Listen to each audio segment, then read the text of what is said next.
Hello everyone, ಇದು tuition send off vlog ಆಗಿರುತ್ತೆ. ಮಕ್ಕಳಿಗೆಲ್ಲ ಟ್ಯೂಷನ್ ಸೆಂಡ್ ಆಫ್ನ ಸ್ವಲ್ಪ ಬೇಗನೆ ನಾನು ಪ್ಲ್ಯಾನ್ ಮಾಡಿದ್ದೆ. ಬಿಕಾಸ್ ಅವ್ರಿಗೆಲ್ಲ ಗಿಫ್ಟ್ಸ್ ಕೊಟ್ಟು ಸೆಂಡ್ ಆಫ್ ಕೊಡಬೇಕಂತ ನಂಗೆ ತುಂಬ ಆಸೆ ಇತ್ತು. ಮತ್ತೇನಾದರೂ ಡಾಕ್ಟರ್ ರೆಸ್ಟಿಗೆ ಹೇಳಿದರೆ ಕಷ್ಟ ಆಗುತ್ತೆ, ಆಮೇಲೆ ಮಾಡೋಕ್ಕಾಗಲ್ಲ ಅಂಥೇಳಿ ನಾನು ಟ್ಯೂಷನ್ ಸೆಂಡ್ ಆಫ್ನ ಬಿಫೋರೇ ಪ್ಲ್ಯಾನ್ ಮಾಡಿ ಅವ್ರಿಗೆಲ್ಲ ನನ್ನ ಕೈಲಿಂದ ಆದಷ್ಟು ಪುಟ್ಟ ಗಿಫ್ಟ್ಸ್ನ ತೊಗೊಂಬಂದಿದ್ದೆ.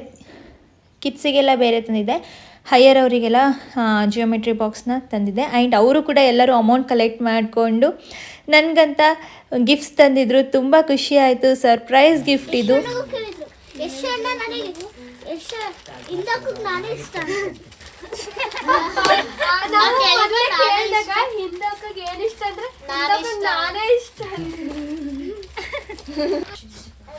ಕನ್ನಡ ಬರ್ತಿದ್ದಿಲ್ಲ, ಇಲ್ಲ ಕಲಿಸ್ಕೊಡ್ತಿತ್ತು.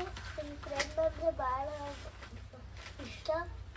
ಯಶೋಣ್ಣ ನನಗೆ ಚಳಿ ಬೀಡಂಗೆ ಹೊಡಿತೀನಿ ಅಂತ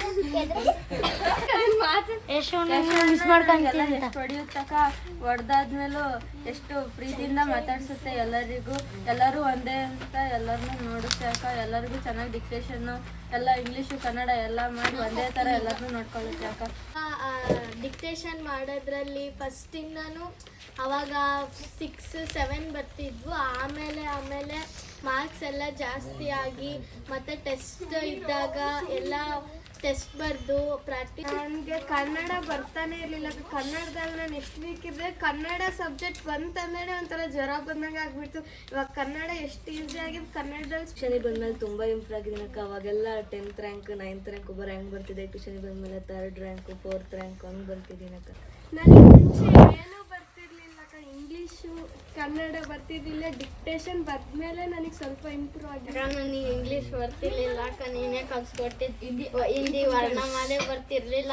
50 ಸಲ ಬರ್ಸಿ ಎಲ್ಲ ಹೇಳ್ಕೊಟ್ಟು ಅಕ್ಕ.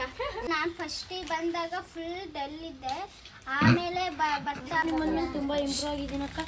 ಹಂಗೆ ಕನ್ನಡದಲ್ಲಿ ತುಂಬ ಇಂಪ್ರೂವ್ ಆಗಿದ್ದೀನಿ. ಫಸ್ಟ್ ಆಫ್ ಆಲ್ ನನಗೆ ಇಷ್ಟ ಆಗಿರೋದಂದ್ರೆ ಇಂದು ಅಕ್ಕ, ಟೀಚರ್ ಎಲ್ಲರೂ ಇಷ್ಟ ಆಗಿದ್ರು. ನೆಕ್ಸ್ಟ್ ಫ್ರೆಂಡ್ಸ್ ಅಂದರೆ ತುಂಬ ಚೆನ್ನಾಗಿ